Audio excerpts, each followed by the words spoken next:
Hello, James. Are you here? Yes, I am. Good morning, ladies. How are Hi. you? Good Good morning, morning. James. Good morning. Good Good morning from morning. Atlanta.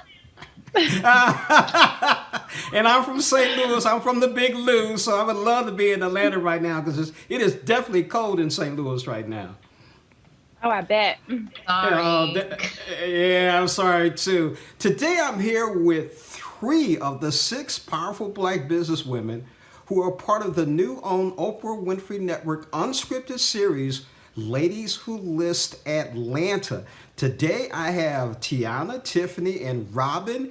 And ladies, it is amazing. I saw one of the episodes last night. I'm gonna start off with you, Tiana. You went from being a NFL wife. You're still an NFL wife. He's no longer in the NFL, but now you're a successful real estate agent.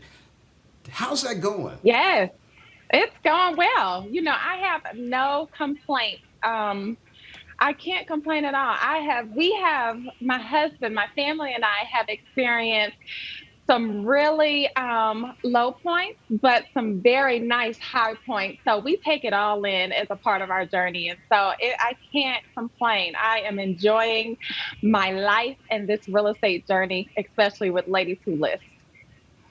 Definitely. And Tiffany, I'm going to say this. I could be wrong, but it seems to me that you're the backbone of this group. Is that right or wrong? I'm just Tiffany. So I try to keep everything level headed. I just try to be consistently with who I am at all times, whether there's cameras there or not. So I wouldn't necessarily say that I'm the backbone. I just like to keep it real at all times. I don't let the camera spice my personality up. You get what you get. I like that. Robin, let's talk about you a little bit. You real estate agent and you've been doing this for how many years now? And the other thing I got to ask you is what advice would you give to other people on being successful? Stick with it. Remain consistent. Never, ever, ever give up. Now you can pause and slow down and take some breaks. But ultimately, I believe, and I've believed this as a child, like since I was 6, and I would watch that girl on my dad's freshly waxed floors because we didn't have any carpet, right? I knew that then that I wanted to be like her, that girl I watched on TV.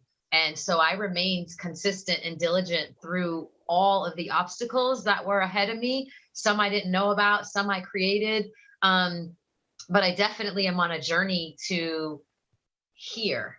And now I get to enjoy the perks of being here and watch what my hard work has done for me personally, for my lifestyle, for my livelihood, for my kids, for my family. Like everybody's so proud. And the world is an ugly place and it can kick you down to your kneecaps. And some people can't get up once they get that far down. Um, Back to Tiffany, she is the backbone. She is the spine. We can't even close our deals without a person like her. And in this group, I feel like Tiffany and Tiana are the most level headed and non judgmental. So, yes, like take your kudos, Tiff, because you deserve Thank it. you. Hmm. That's right. Yeah. Back to the story, James. One of the things I love about this, actually, two things that I love about this show, and I want your opinion. Anybody can chime in on that. First of all, the fact that you're showing luxury homes to African American people, just to show that African American people can be successful and reap the rewards that the rest of America is enjoying. And the other thing I wanted you to talk about is being African American women working together and being successful. So I'll start. Oh, go ahead, Tiffany. I'm sorry. What I want to say is the home buying experience is luxury, period. Whether you're buying $150,000 home or $1 million home, the idea that African Americans and our families can own home and own real estate is a luxury in itself. So let's not get bogged down by price points. Let's get excited about the ability to create wealth by home ownership in Atlanta. So it is amazing. And to be able to do it with our African American counterparts, although, I'm everyone's favorite closing attorney. I don't care who you are, I want to close all business. But the reality is 90% of my business is African American. So I deal with a lot of Black women, a lot of Black men, a lot of Black homeowners, first-time homeowners, first-time generational homeowners. So the experience is amazing. And to be a part of it, especially in Atlanta, where the purchase prices are going up and we're seeing our people creating wealth for their family, I'm just excited to be a part of it. And James, I'm going to back her on that.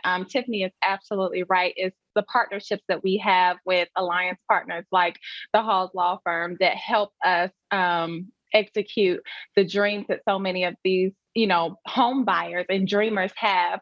Home ownership, there's it's the gap between African Americans who purchase homes and our counterparts, the disparity is huge.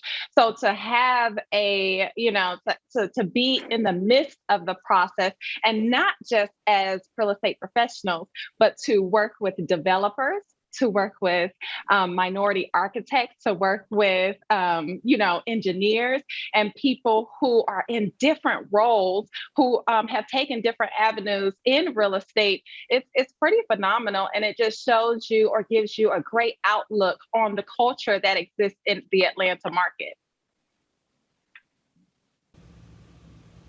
Ladies, all I can say to you is, I'm sorry, go ahead. James, I'm from up north where it doesn't look the way it looks here in the South. It looks very different. And when I migrated here, I knew I was going to dive into this real estate market and be somewhat of an impact. I sell to a lot of young people, first-time home buyers who are of color, and they gravitate towards us because they feel like they're with someone that they can trust and someone that actually understands them at the same time, because this is a very new platform for a lot of people. And you'd be surprised the amount of people that look like us that have no idea that this is the option and this is a must. Like, the gate is open. Let's run through it. Let's all own a piece of something so that when we bear children, we can pass this down. I bought my first piece of real estate when I was 21. No one in my family owned anything, but buying that one piece of property allowed me to come here with 2 children and no job and build a brand new house and begin doing what I feel like I was put on this earth to do. And that was create some sort of an impact. I'm very pro-Black. When we were rioting in Atlanta, or when the world was erupting, the riots in Atlanta were serious and they were heavy. And yes, I was out there. And yes, I was posting that in the faces of other brokers who were ignoring the fact that the world was exploding over Black and white, all because a man was killed because another Black man walked through a new construction property. That's why he got killed, because he walked through that house. And for some reason, like the National Board of Realtors and the Atlanta Board of Realtors, no one made light of that little tiny piece. Like, they didn't make reference to our safety or anything when it came to that. It was taboo. And I like to indulge in taboo topics. I like to be the one that's going to bring something out that can't be discussed. And I did screenshot a lot of different brokerages that were not participating in the Black Lives Matter movement. And then when it was okay to do it, then everybody started trickling in. So there was definitely do it because everybody wants it, not because you really feel it. I feel like we really feel what it's like, and we genuinely want our people to win and grow. And speaking of win and grow, I'm going to keep watching the series because I want you ladies to win and grow, because I want you to do some stuff here in St. Louis. I'd love to see that happen. Robin, Tiffany, Tiana. Robin, I am going to follow you on Facebook. I'm going to follow you. Definitely. Ladies, thank you for joining us on more. Facebook got really full over the last couple of days, so I'm at my max. So when I see yours, I'll delete a couple so that you can slide in. Definitely, I appreciate it. Thank you very much. Ladies, thank you again for joining me on Morning Blend. It has been a blessing talking to you. Oh, likewise. Thank you so much. Thank you.